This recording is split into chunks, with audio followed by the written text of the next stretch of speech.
Hi, I'm Pam Fox at pamfox.org, and it looks like I have a weak connection, so I'm hoping that my connection will hold out because I have a really exciting announcement to make today. At least I'm excited about it. So I am launching this Friday in just 2 days. I know it's short notice, but I've been working really hard on this for the past couple of weeks, staying up late, typing up recipes, typing up files for a 28-day anti-reflux plant-based challenge.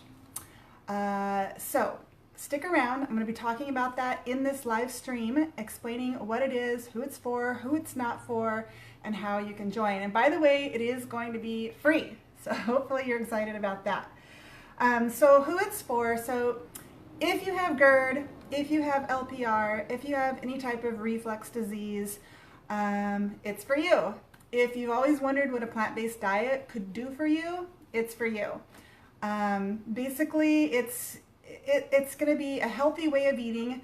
The reason we're doing it is to promote healing. It's to promote healing. I mean, that's the whole point. So it's a month long, and within a month, that gives your body a good amount of time to promote healing, let the healing process begin. And why do we need to heal? Well, if we have had reflux, then hopefully you already know this, but the tissues of your lower esophageal sphincter, your esophagus, sometimes the throat, and even beyond become injured. They become inflamed, and in some cases they bleed. They're injured. The system is injured. And so, hi Martha.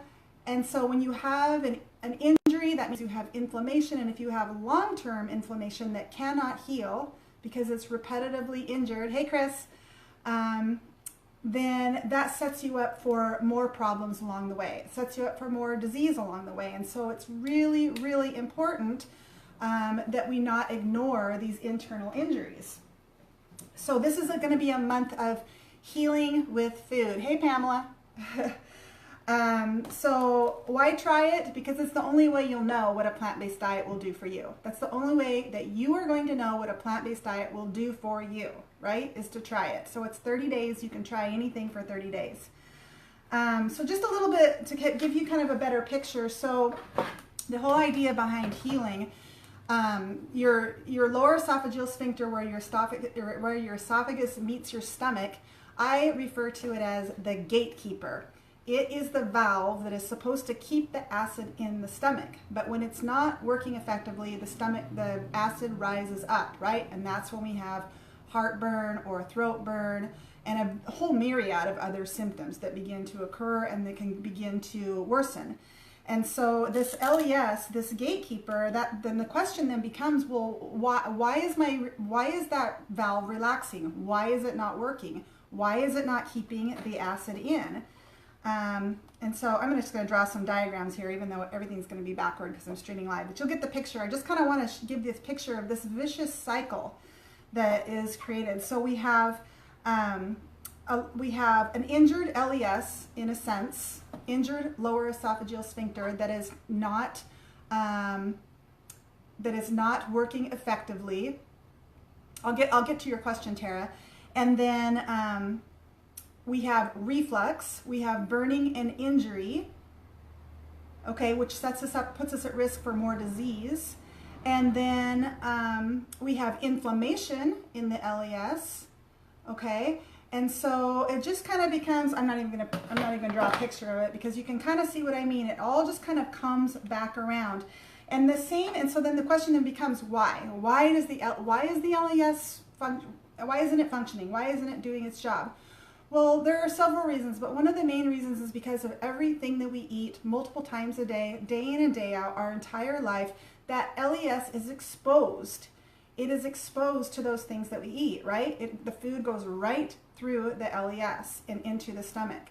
And so if you smoke, if you eat a diet high in saturated fat, if you eat a lot of highly processed foods and junk foods, that LES is exposed to those things and creates injury there and then inflammation. And also that same diet is what is responsible for constipation, for inflammation, for bloating, and all of those can push your stomach up and then begin to create what's known as a hiatal hernia, which we'll talk a lot about in this upcoming month.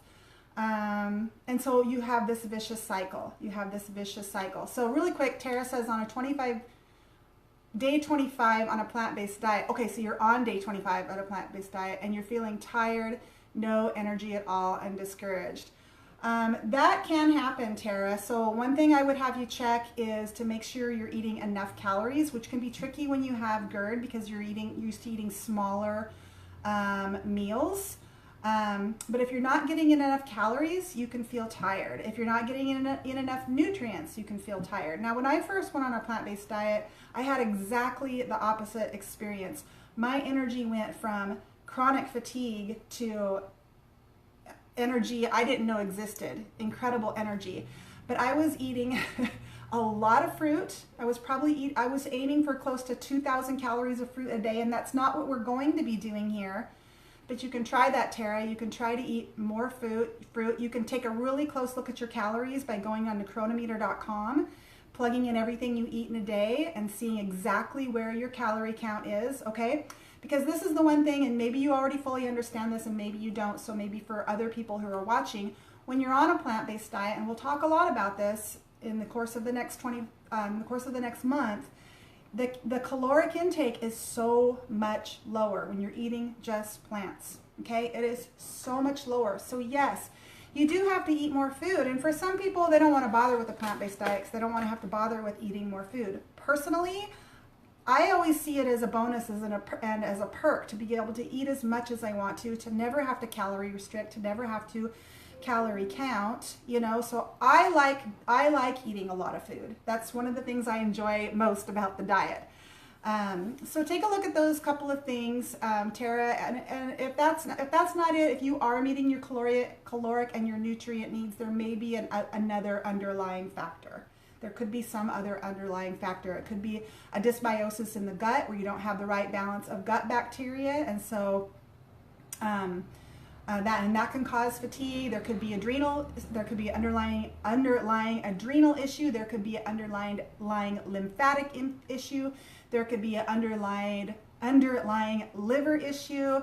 So don't be so quick to blame it on the food. Don't be so quick to blame it on the healthy foods that you're eating. There probably are some explanations to why you're experiencing fatigue. So I hope that you don't get too discouraged and totally give up on this.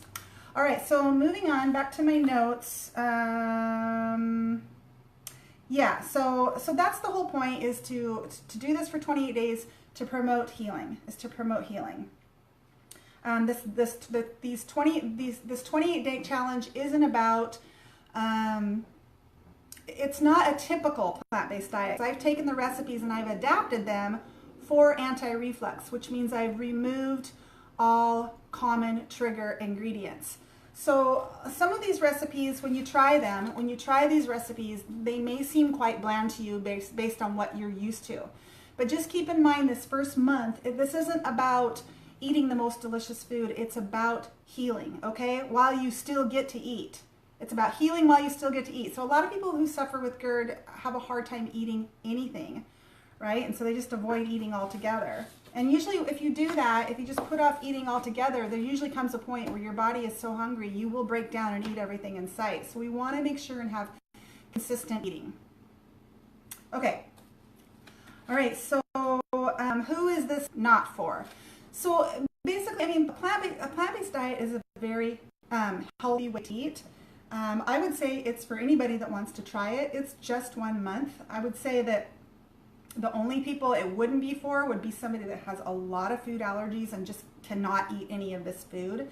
And that would be somebody that's got a really, leaky gut, a lot of food allergies, and just a lot of gastric conditions going on. And if that's the case, I hope you're seeing a professional to really get to the bottom of all of these underlying factors and get on a protocol for healing your gut. But anybody can try it. If you do have, let's say, a gluten sensitivity or celiac disease, we do eat, I think I have 2 pasta recipes in here. So we will be eating pasta, we will be eating grains. I know when I first started this diet, I eliminated all grains and glutens altogether for the first month. The second month I incorporated grains and I did fine, but I still did gluten-free. And then the third month I incorporated gluten. This is how I did it. and I did fine. And I've got some statistics here. 142 out of 143 people do not have celiac disease. 999 out of 1,000 do not have a form of wheat allergy, and 49 out of 50 people do not have a sensitivity to wheat. So while there are many people that do have these conditions and sensitivities and allergies, it's pretty rare. It's pretty rare. And in fact, there is strong research that shows that whole wheat foods, when control groups are given whole wheat foods, that their inflammatory markers go down, and that whole grains are actually anti-inflammatory. So I know it's confusing because there's a lot of talk out there about, you know, different foods in the plant kingdom that are good for you, that are bad for you. Where does the truth lie? And really, you know, a lot of it comes down to who you want to trust, who you want to believe, which studies you want to believe. And personally, it's my opinion that a lot of people don't look at the studies. They just hear maybe a news reporter or somebody on the internet, or their neighbor was talking about it, and they just take it as gospel. Or they look at a study, but they don't look at who funded it, and they don't know how to interpret the studies. So really it comes down to knowing how to read and understand studies if you're looking to the science to really help you understand this stuff. All right, I got a lot more I got to get to, so I want to move along. So this isn't too long. So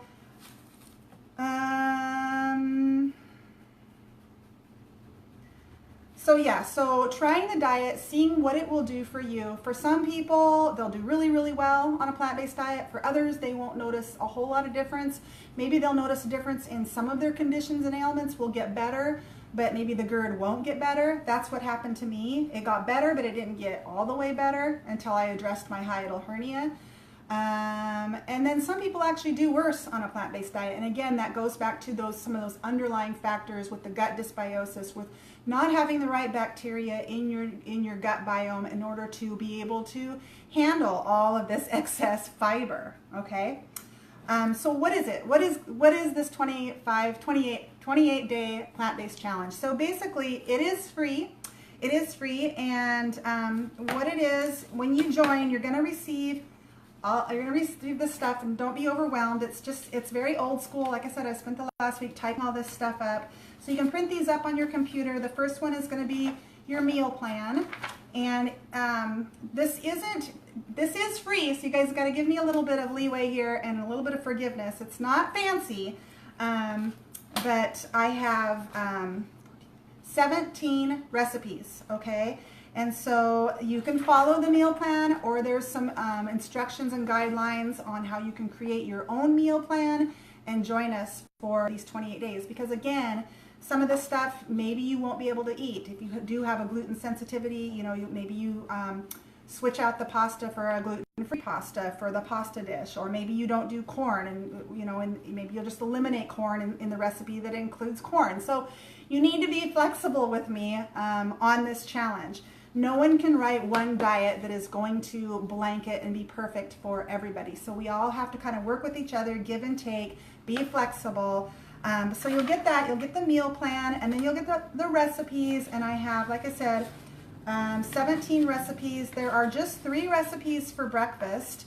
So I keep my breakfast pretty simple. Right now I'm sipping on this green juice, which is one of the recipes that I've included. It's called Three's Company, and it's pretty simple.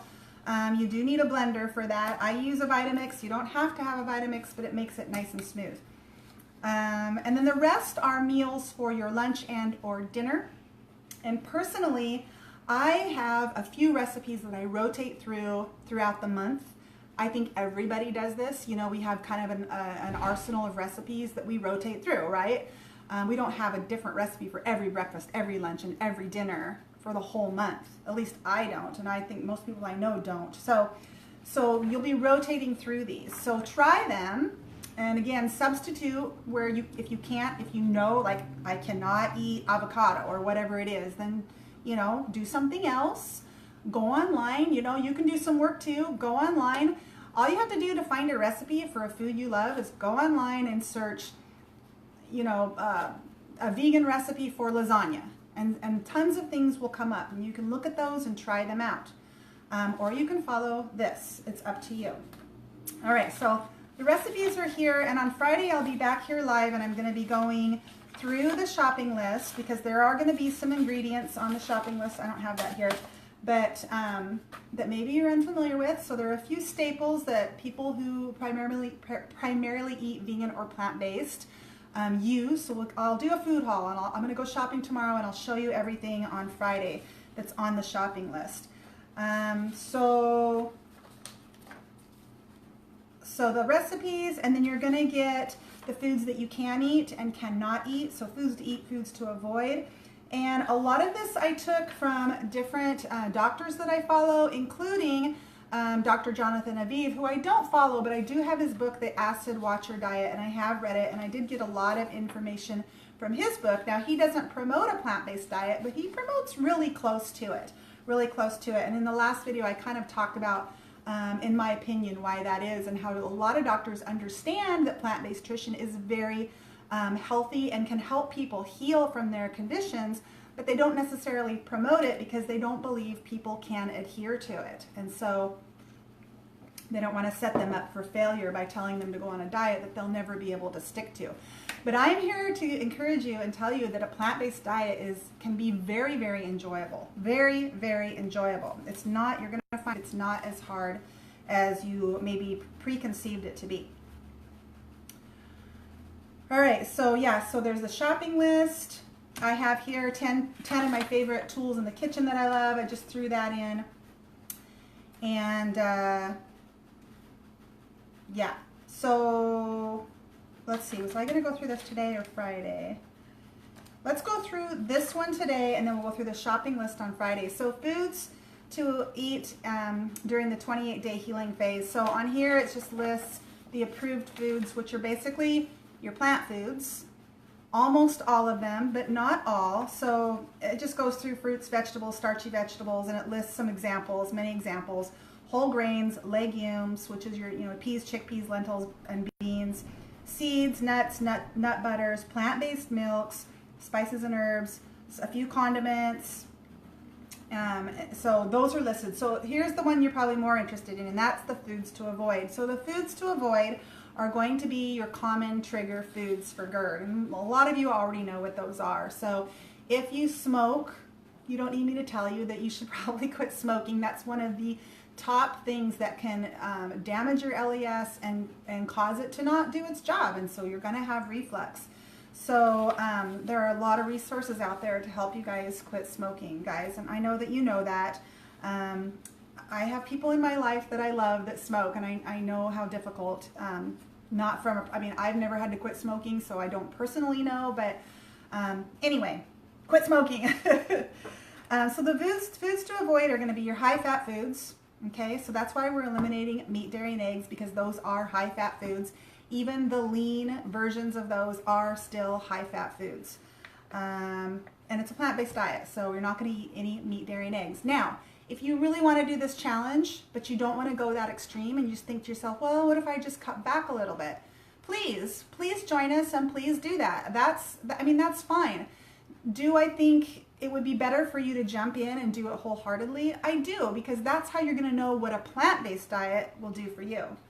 Okay? I have heard so many people say they tried a plant-based diet and it didn't work for them, and then when we talk about what they ate, they still ate meat once or twice a week, or they still ate cheese, but they cut back on it, so they didn't really do a plant-based diet. So, and then some people do that, and they do have results. They do have healing results. They do feel better. So you do what you think is going to work for you. I don't know you. I don't know your situation, your circumstances. So you have to do what's most reasonable for you. But I do encourage you to try. It's just 1 month, and it's the shortest month of the year. So anybody can try anything for 30 days, 28 days to be specific. All right, so we're also going to be cutting out the junk foods, so the highly processed foods. That's kind of a no-brainer. Fried foods, no spicy foods, no alcohol, no smoking, no carbonated soda, coffee or tea. Those are big ones as well, sodas and coffee. And I know that's another hard one for some people, but A lot of people experience when they go on this diet that their energy goes up. Now we already had Tara commenting on her that hers went down, so it's going to be different. Everybody has a different experience. That's why I think it's important to really wholeheartedly do the diet. Make sure you're meeting your caloric needs, which means if you meet your caloric needs, you will pretty much meet your nutrient needs. So meeting your caloric needs means you're getting in enough calories. And if you're getting in enough calories of an abundant source of whole plant foods, then you're probably going to be meeting your nutrient needs. Now, there are exceptions to that. And again, that usually comes, those underlying health factors will come in. Okay, so chocolate is a big one. And then some of your plant foods, tomatoes, raw onions and garlic, vinegar, citrus, and mint. So those are the foods that we're not going to eat. So Martha's asking about herbal teas. So herbal tea is on the approved list if you can tolerate it. And again, that's where the flexibility is going to need to come in. So, you know, some people know that when they drink tea, they get reflux, and so they avoid tea. So it comes down to knowing what you can and cannot tolerate, and that's going to be different for everybody. These are just the common trigger foods. These are the common trigger ingredients that I've eliminated from the recipes. So, hey Rose. Okay, so that's that. Let me just go over my notes really quick, make sure I didn't miss anything I wanted to talk about.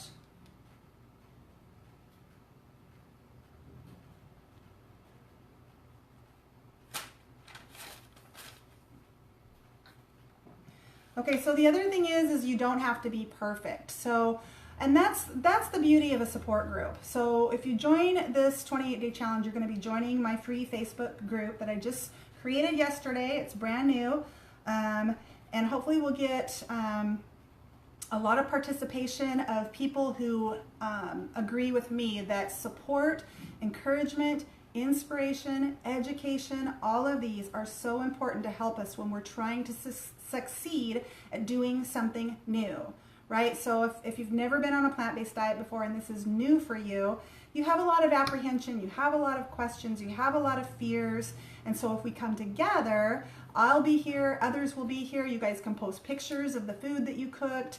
You can comment on how you're feeling, you know, to inspire others to keep moving forward. Okay, so I plan to be here live on Tuesdays and Thursdays. I haven't decided which time, but you can always catch it on the replay if you don't catch it live. Tuesdays, Thursdays, and Saturdays in the month of February, okay? On Tuesdays and Thursdays, I plan to be here in the kitchen cooking, so that will be fun. And then on Saturdays, I'll be back in the office answering your questions and just sharing and teaching and that kind of thing. So I think that's it. The last thing I need to share is how to join. And dang it, I forgot to include the link. So I will do that as soon as I get off here. I will put the link in the comments below, and I'll see, yeah, I should be able to edit the caption at the top and put it there as well. So you just click on that and it'll take you to a page where you'll just enter your name and your email, and then you should automatically get an email from me. I've got everything set up to be automated, so it'll make it easier for me and for you so that I don't have to spend any time on that and I can spend my time on this. But you should get an email from me with the link to the Facebook group, so you want to click on that, request to join, and then you'll get all of this stuff as well, the shopping lists, the meal plans, the recipes, etc. And that's it. All right, thanks guys.